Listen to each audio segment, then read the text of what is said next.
Jesse Navarro here. There are a few keys to success, many different things that could help your business grow. But there's one thing that people don't always forget, and I guarantee you, you don't even know about it. It's altruism. So my wife and I have actually been helping out Food Lifeline today. They're one of the great companies that help provide food to low-income families here in the Northwest. And I'm here with Danny. She's one of the directors here at Food Lifeline. Danny, thank you so much for Absolutely. for Thank being you so here. much. Thank you for being here. Thank you for distributing the food with us. Yeah, that was tons of fun. You guys did a great job. Yeah, You well- served so many kids. Yeah. How many kids did we help out today? 141. 141 kids. Wow. Well, tell us a little bit about Food Lifeline. Who does it help? What does Food Lifeline do? So Food Lifeline is a hunger relief organization. We're the largest in Western Washington, and we serve 17 counties.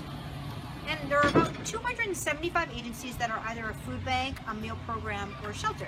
And so what we do is we distribute food directly to kids and families.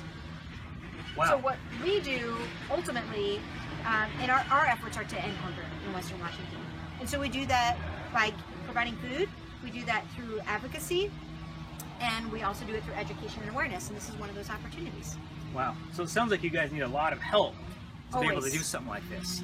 And so tell me about the people who volunteer, the groups. How much group help do you get around here? And tell me about the environment when people help. It sounds like it would be a fun event. Oh, well, this by far is the most fun. Yeah. But there are so many opportunities for us to partner with community. We average about 9,000 volunteers a year. 9,000, that's a lot of people. And we're expecting to grow to 100 million pounds. We're almost at 40 million pounds. So we are going to be relying even more on our community to help us. But there are so many great opportunities. So we have today the Target Meals for Mine distribution here at the elementary school, where we distribute food directly to kids and their families. We have a mobile food pantry where we're distributing food to families in rural areas. We also have our repack center where folks come and repack food and break it down or take labels off so that we can get it to smaller either meal programs or food banks. And then other opportunities, there could be administrative opportunities, but there are lots of opportunities to help us and to give back and to make a difference. Yeah. So a lot of ways to give back. So tell me a little bit about Danny, if it's okay. Why is it that you do what you do every day? It's a lot of work, especially working for a nonprofit and a lot of hours. Why is it that you do it? Well, first of all, I love Food Lifeline. Yeah. I've been with Food Lifeline for 10 years, and I have seen incredible impact that Food Lifeline has made on the community, locally and away. But for me, I think I was most impacted learning that 1 in 5 children is food insecure, which means that 1 in 5 kids doesn't necessarily know where their next meal is coming from. And for me, being in this area where there's so many resources, it's hard for me to wrap my head around that. And it keeps me up at night, quite honestly. And so I know that we're making an impact not only by providing nutritious food, but we're also trying to affect change locally and nationally on policy, so that we have people who are relying on SNAP benefits, for example. The SNAP benefits were cut.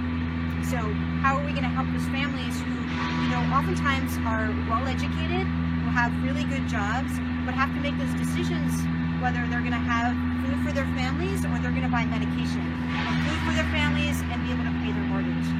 Those are really tough decisions to make, and we feel like we can really make a difference in helping people be productive and healthy and happy.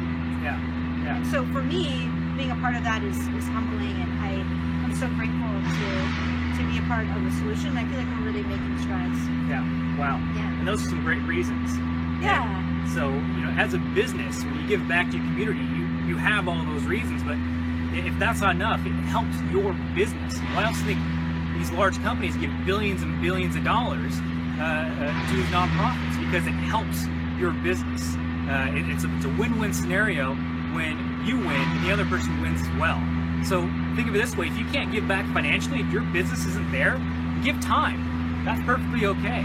We gave some time today, helping out kids and giving back. And I would just say that we cannot do this without your help.